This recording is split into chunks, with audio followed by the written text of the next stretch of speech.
All right, this week we have two questions. The first question is, what gave Rabbi Yehuda Hanasi, Rebbeinu Hakadosh, the ability to do techiyas, to resurrect the dead?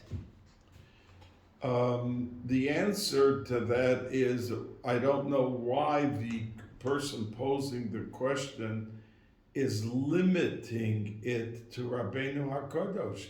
The Gemara in Avodah Zarah Daf Yud Amid Bey says that the smallest name mentioned, whether an Amora or a Tana, if they couldn't walk into a cemetery and tell everyone to stand up and resurrect the dead, their name is not mentioned.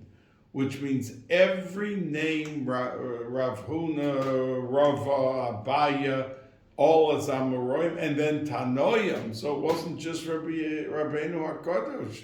All his friends, his Chaverim, who were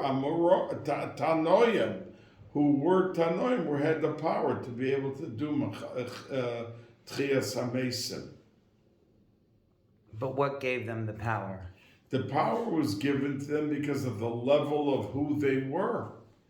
These were neshamas and that tekufa that was etched into the essence of Tzelem Elokim, to being close and close and close to HaKadosh Baruch Hu, and they were so holy, they were so big, that even the Asar Aru gave Malchus, if they decided, they said, give us 3 days, we'll answer you if we're ready to give up our lives. And they sent up one Tana, and he asked in Shemaim, do we have to do this? And they said, yes, this is a Gezerah in Shemaim. But what would have been if they would have said no?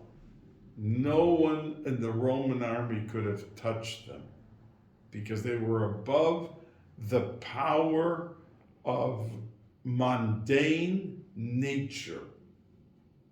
They could have lived as long as they want. They could have done whatever.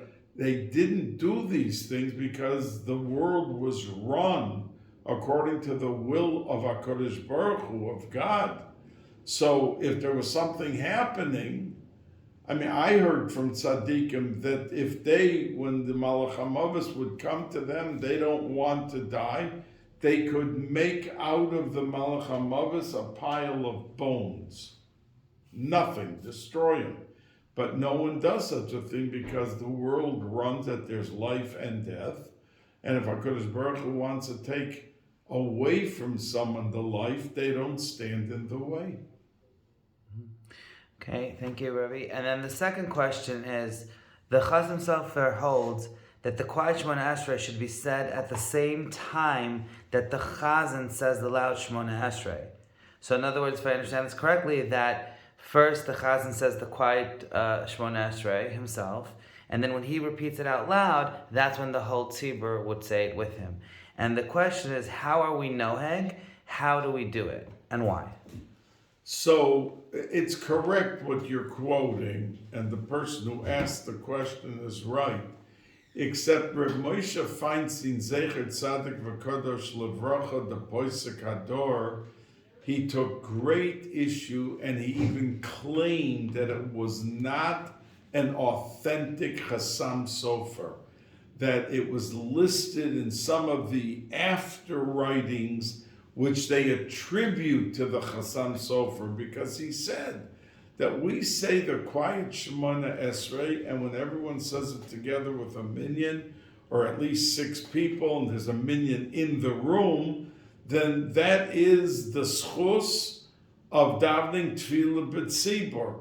The loud Shemoneh Esrei is when you answer Amen and you have the hashpah come down for what you asked in the quiet Shemoneh Esrei.